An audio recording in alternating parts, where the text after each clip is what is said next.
Israel और फलस्तीन के बीच दशकों से संघर्ष चलता आ रहा है और ताज़ा हिंसा महीने से जारी तनाव का नतीजा है।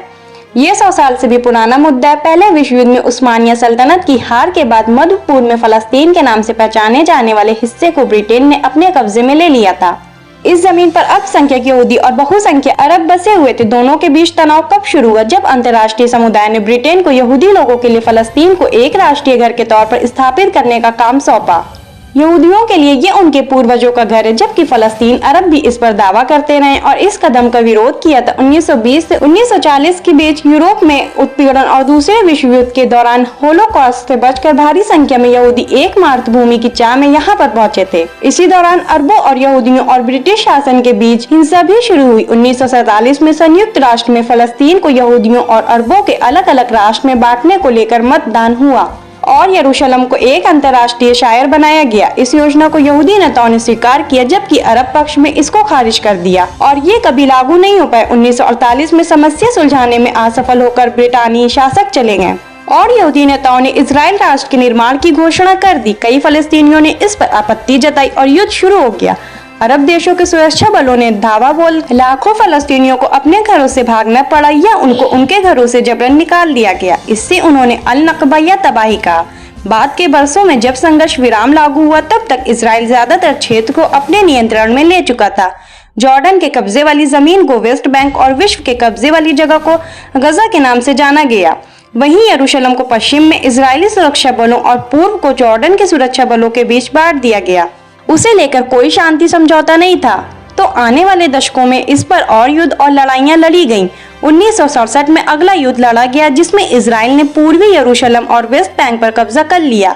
सिर्फ यही नहीं, इजराइल ने सीरिया के गोलन हाइट, गजा और मिस्र के सिनाई प्रायद्वीप के अधिकतर हिस्सों पर भी कब्जा जमा लिया। ज्यादातर फलस्तीनी शरणार्थियों और उनके वंशज गाजा और वेस्ट बैंक में रहते हैं और साथ ही साथ जॉर्डन, सीरिया और लेबनान में भी रहते हैं। ना ही उनको और ना ही उनके वंशजों को इजराइल ने अपने घरों को वापस लौटने की अनुमति दी। इजराइल कहता है कि इससे उनका देश प्रभावित होगा और यहूदी राष्ट्र के अस्तित्व को खतरा होगा। इजराइल का अब भी वेस्ट बैंक पर कब्जा है और गजा से वो पीछे हट चुका है। हालांकि संयुक्त राष्ट्र अब भी मानता है कि ये उसके कब्जे वाले क्षेत्र का हिस्सा है। इजराइल दावा करता है कि पूरा यरूशलेम उसकी राजधानी है, जबकि फलस्तीन पूर्वी यरूशलेम को भविष्य के फलस्तीन राष्ट्र की राजधानी मानते हैं।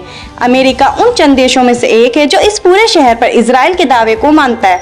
बीते 50 वर्षों में इजराइल ने इन इलाकों में कई बस्तियां बसा दी हैं, जहां पर 6 लाख से ज्यादा यहूदी रहते हैं। फलस्तीनी कहते हैं कि ये यहूदी बस्तियां अंतर्राष्ट्रीय कानून के अनुसार अवैध हैं और शांति में बाधा है, जबकि इजराइल इस दावे को खारिज करता है। पूर्वी यरूशलेम, गजा और वेस्ट बैंक में इजरायली और फलस्तीनियों के बीच तनाव चरम पर है। गजा पर इस समय हमास का नियंत्रण है और उसने इजराइल से कई बार लड़ाई लड़ी है। इजराइल और मिस्र गजा की सीमा का कड़ाई से नियंत्रण करते हैं ताकि हमास तक हथियार न पहुंचे। गजा और वेस्ट बैंक में रहने वाले फलस्तीनियों का कहना है कि वे इजरायली कार्रवाइयों और पाबंदियों से पीड़ित हैं। वहीं इजराइल कहता है कि वो फलस्तीनियों की हिंसा से खुद को बचा रहा है। ऐसे कई मुद्दे हैं जिस पे इजराइल और फलस्तीनी कभी सहमत ही नहीं हो सकते। इनमें कई समस्याएं, जैसे कि फलस्तीनी शरणार्थियों के साथ क्या होना चाहिए, कब्जे वाले वेस्ट बैंक में यहूदी बस्तियों का क्या किया जाएगा, क्या वो हटाई जाएगी या नहीं हटाई जाएगी। इसके अलावा यरूशलेम को दोनों पक्ष कैसे बांटेंगे और इसके साथ ही सबसे मुश्किल समस्या ये है कि क्या फलस्तीनी राष्ट्र इजराइल के साथ बनाया जाएगा या कहीं और। ऐसे कई सवाल हैं जिनका जवाब पाना बहुत मुश्किल है। शांति वार्ता 25 सालों से शुरू होती है और बंद हो जाती है, लेकिन ये संघर्ष को नहीं सुलझा पाई है। कम शब्दों में कहें तो ये स्थिति अभी किसी भी सूरत में हल नहीं होगी। आप इस पूरी वीडियो को कैसे देखते हैं, अपनी राय हमें कमेंट सेक्शन में जरूर दें। हमारे चैनल को सब्सक्राइब करें, बेल आइकन बटन प्रेस करें ताकि देश विदेश से जुड़ी हर तमाम वायरल खबरों को हम आप तक पहुंचाते रहें।